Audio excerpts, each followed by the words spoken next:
આગળની રણનીતિ તમે શું વિચારી રહ્યા છો ક્ષત્રિય? એ હવે પછી કરવાની છે. કોઈ પણ જાતની રણનીતિ હવે શરૂ થશે. અત્યારે મીટિંગ થાય, પાછી અમારી મીટિંગ થાય. આ કોર કમિટી જ છે ખાલી. કોર કમિટીમાં કોણ કોણ હાજર રહેશે? ખાસ બધા જે 90 જણા છે બધા.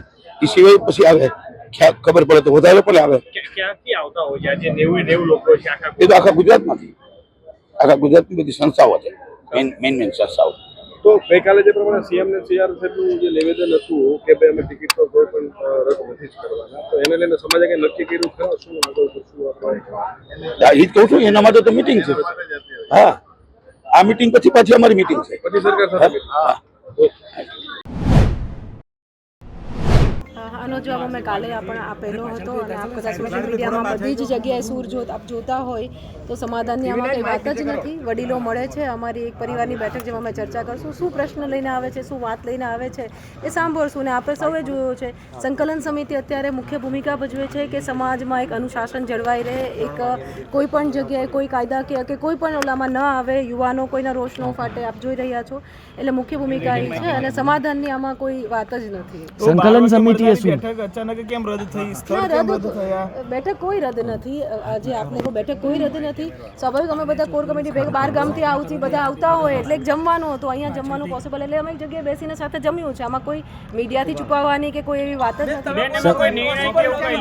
નિર્ણય નહીં તો પોસિબલ નહોતું. આની પહેલા બેઠક તમે 70 જણાને ભેગા કરીને 70 જણા એક મને સાંભળી લો, તમારી અલગ અલગ 70 સંસ્થાના આગેવાનોને અહીં બોલાવીને તમે બેઠક કરી હતી, ત્યારે બધી તમારી વ્યવસ્થાઓ જળવાઈ રહી હતી. તો આજે આ 12-15 જણા વ્યવસ્થા ના જળવાઈ છે? તો વ્યવસ્થા તો જળવાઈ જ રહી છે ને. આપને સાંભળો, એનું એક કારણ આપને આપું. સોશિયલ મીડિયામાંથી જે કાલતું ફરતું રહ્યું ને, હું તો આપ સૌ મીડિયાકર્મીને પણ કહું છું કે બિનજરૂરી ઘણી બધી અફવાઓ ફેલાણી, ક્યાંક ને ક્યાંક આપ લોકોની બધાની ભૂમિકાઓ થઈ. કારણ કે આપ સૌને જ્યારે અમે મીડિયા પર કહી દીધું, ગઈકાલે આપણે અહીંયા અમે પીસી બોલાવીને અમે કહી દીધું કે અમારું સ્ટેન્ડ ક્લિયર છે, છતાં પણ જ્યારે કોઈ વ્યક્તિઓ કહે છે તો આપ કહી શકો કે સંકલન સમિતિનો અસૂર હતો.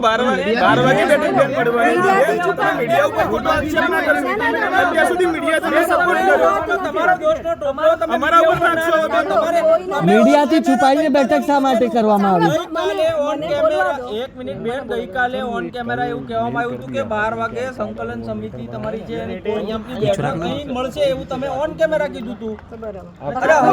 હવે તમે દોષનો ટોપલો મીડિયા ઉપર ઢોળો છો. હું દોષનો ટોપલો આ બાબતે નથી ઢોળતી. આપ ઊંધી દિશામાં લઈ જાઓ છો. જે આખું તમે સાંભળો, એટલે સાંભળો, મને જો બોલી રહ્યા દો, આપ સાંભળો. મુખ્ય વાત એ છે કે જે આખું સોશિયલ મીડિયા પર એક અફવાઓ જે ફેલાણી, આમાં શું થાય, માણસ નથી દેખાતો એનો મતલબ એવો નથી ને કે અમે સમાધાન કર. સોશિયલ મીડિયામાં મેસેજ એવા ત્યાં સમાધાન છે, ક્યાંક ને ક્યાંક અમારી ભૂમિકા ઉપર આવ્યું. આપ બધાએ હાઇલાઇટ પણ કર્યું છું, એટલે ખાલી કહું છું. વાત ખાલી મને હોય કે આપણા પરિવારનો કોઈ પણ પ્રશ્ન હોય, આપની પણ અહીંયા મીડિયા આખી છે, આપનો કોઈ કોઓર્ડિનેટિવ કમિટી હોય, પ્રશ્ન હોય ત્યારે બધા જ રિપોર્ટરો પણ જાય, બધા જ જાય, એવું ન બને ને.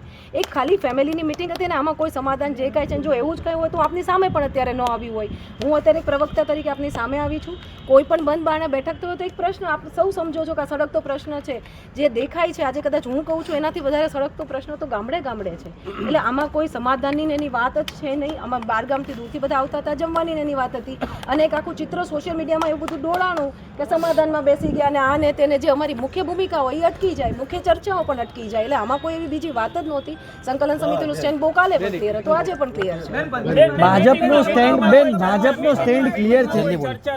ચર્ચાની કોઈ વાત જ નથી. નો કોમેન્ટ. અમે કઈ સમાધાન, સ્વાભિમાન સાથે સમાધાનની વાત જ નથી. પછી ભાજપનો સ્ટેન્ડ ક્લિયર છે, ટિકિટ કોઈની પણ બદલવામાં નહીં આવે. એની માટે આપણે ફરીથી મીટિંગ કરીએ છીએ, પછી કરીએ છીએ. ગીતાબા છે, એક મિનિટ, હું તમને કોઈ એકની વાત નથી કરતો, હું ગીતાબાની વાત કરું છું. મીડિયાથી એટલે નથી ભાગવા માંગતી કે અમે કોઈ શંકાસ્પદ ઓલામાં નથી આવવા માંગતા, એટલે હું જવાબ આપું છું. એટલે આપ બધા શાંતિથી પૂછો. ગીતાબા છે, ગીતાબા એવું કહી રહ્યા છે કે એને આજ સવારમાં જાણ કરવામાં આવી. તમારો એજન્ડા તો ગઈકાલથી ક્લિયર હતો. પદ્મિની બા છે, એ પદ્મિની બા એવું કહે છે કે આજ સવાર જાણ થઈ, હવે અત્યારે આવવા માટે નીકળ્યા. અમારા બહેનોના જે એ બે વ્યક્તિ સમાજ નથી, આમાં ઘણી બધી સંસ્થા, બે વ્યક્તિઓના નામ જ નહોતું. સોશિયલ મીડિયામાં ખરાબ મેસેજ જાય છે. સંકલન આજે જે મુકાણો હોય કે ખાલી બે વ્યક્તિ આટલું મુકાણો નથી. સાંભળો, બધા જ હાજર રહેશે. આપ 3 વાગે જોઈ શકો છો. અને શું હોય, બધી જ વસ્તુ પહેલેથી જાહેર, આમાં વડીલો સાથે બેસવાનું હોય. પણ આપને મેં પહેલાં કીધું કે કંઈ છુપાવવાની કોઈ વાત, બધા જ અહીંયા હાજર રહેશે, આપ જોઈ લેજો. એટલે આમાં કોઈ વાત જ નથી. મોટી શું કામ મીડિયા આટલું બધું તમે. ક્ષત્રિય સમાજની કોર કમિટીના સભ્ય, સંકલન સમિતિના સભ્ય, આપ સૌ મીડિયાના મિત્રોને ના માધ્યમથી સમગ્ર ક્ષત્રિય સમાજને કહેવા માગું છું કે અત્યારે ગઈકાલે જે પ્રમાણે વાત થઈ હતી એ પ્રમાણે અમારા જે આગેવાનો છે ભારતીય જનતા પાર્ટીના એ અમને મળવા માટે આવવાના છે. એ પહેલાં અમે હમણાં જે અમારી જે કોર કમિટી છે એના મિત્રો સાથે પણ બધી ચર્ચા વિચારણા કરી, મુદ્દાઓ વિશે પણ વાત કરી અને આમાં કંઈ પણ વસ્તુ છુપાવવાની છે જ નહીં. જે પણ ચર્ચાઓ કરવાની છે એ લોકો અમારી સામે વાત મૂકશે, ચર્ચા વિચારણા થશે. ચર્ચા વિચારણા થયા પછી જે કંઈ મુદ્દાઓ હોય એના માટે 3.5 કલાકે અમે અમારા સમગ્ર ગુજરાતના ક્ષત્રિય સમાજના 90 સંગઠનો અને આગેવાનોની મિટિંગ રાખેલી છે અને એમાં આ બધી બાબતો અમે મૂકીશું અને મૂક્યા પછી આ પ્રેસ મીડિયાના મિત્રોને પણ અમે બાપુ રાત્રે એવું તો શું થયું કે 12 વાગે મળનારી બેઠક અચાનક કોઈ ગુપ્ત સ્થળે મળે એવું શું થયું? એવું કશું જ થયું નથી. એવું કંઈક તો થયું છે બાપુ. એક પૂછો તો હું બંધ રાખીને તમારે કેમ બેઠક કરવી પડી? આમાં ફોન એક મિનિટ મારો સવાલ પૂરો થઈ જવા દો. ફોન બંધ રાખીને તમારે સ્થળ બદલીને ખાનગી જગ્યાએ બેઠક રાખવી પડી. તમારે આવું કેમ કરવું પડ્યું? કારણ કે તમારું ભવન છે, તમારા ભવનના લોકો અહીં જ ભેગા થવાના હતા. ગઈકાલે તમે ઓન કેમેરા સ્ટેટમેન્ટ આપ્યું હતું કે 12 વાગે અહીં કોર કમિટીની બેઠક મળશે, સ્થળ બદલી અને તમારે અન્ય જગ્યાએ કેમ લઈ જવું? અન્ય જગ્યાએ લઈ જવાનું કારણ એ હતું કે બહાર ગામથી જે બધા આગેવાનો આવ્યા હતા એમને જમાડવાની પણ વ્યવસ્થા કરવામાં આવી હતી. હું પોતે મારા વતનમાં હતો એટલે આમાં કંઈ મીડિયાથી છુપાવવાનું જ નથી. કોઈ કુલડીમાં તમે મીડિયાના મિત્રોનો તો અમે આભાર વ્યક્ત કરીએ છીએ કે તમે અમારી વાત છે ભારત કક્ષાએ, ગુજરાત કક્ષાએ પહોંચાડી છે. એટલે તમારાથી કોઈ ભેદભાવ હોય નહીં, અમે તો કાયમ તમારો આભાર જ વ્યક્ત કરીએ છીએ. કેવું છે કે સમાધાન નહીં થાય, તમે લોકોએ શું નક્કી કર્યું છે?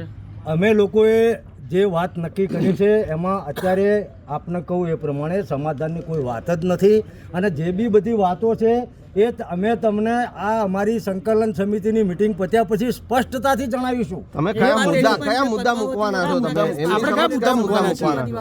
કોઈ જો મુદ્દા તો દરેક સમાજના હોય.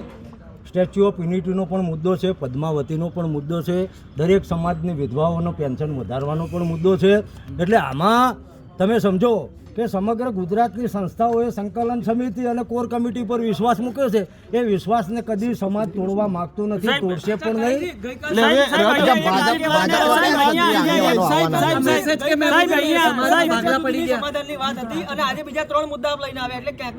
નહીં કાલે મેં નહીં તમે સમજો, મને મીડિયાના મિત્રોએ કાલે પણ હું જ્યાં જ્યાં ડિબેટમાં ગયા ત્યાં પૂછવામાં આવ્યું હતું ભાઈ તમારા કયા બીજા મુદ્દાઓ છે. તો અમારા જે આ મુદ્દા મેં કહ્યા તો જૂના છે. સ્ટેચ્યુ ઓફ યુનિટી ખાતે રજવાડાઓનું મ્યુઝિયમ બને, આ ક્યાં નવો મુદ્દો છે? એટલે ક્યાં સમાધાનથી પલટી જવાની વાત જ અમને નથી આવતી. અહીંયા એક આગેવાને એવું કીધું કે કોર કમિટીએ સમાજના તમામ આગેવાનોને ગેરમાર્ગે દોરીને એકલા મીટિંગ કરી એવો તેમણે આક્ષેપ કર્યો છે. એમ જ નથી ને, તમે જુઓ છો. એમને કીધું કે હોટલમાં અરે અમે ખાલી કોર કમિટીની મીટિંગ કરી છે. એમાં આ જે મેં તમને આગેવાનોની વાત કરી, રાજકીય આગેવાનો એ કોઈ આયા જ નથી. સંસ્થા કે સંગઠન છે જ નહીં. એમાં બે વાત આવે છે. હમણાં કૃતિબા એવું કહી ગયા કે ના અમે જમવા ભેગા ગયા. તમે પણ એમ જ કહ્યું કહી રહ્યા છો કે અમે કોર કમિટીની જ મીટિંગ મળી હતી. હા જનતા નહીં નોખા કોઈ નિવેદન નથી. તમે કોઈ વાત છુપાવવાની છે જ નહીં. હમણાં તમને 4 વાગે ખુલાસો બધો થઈ જશે. એટલે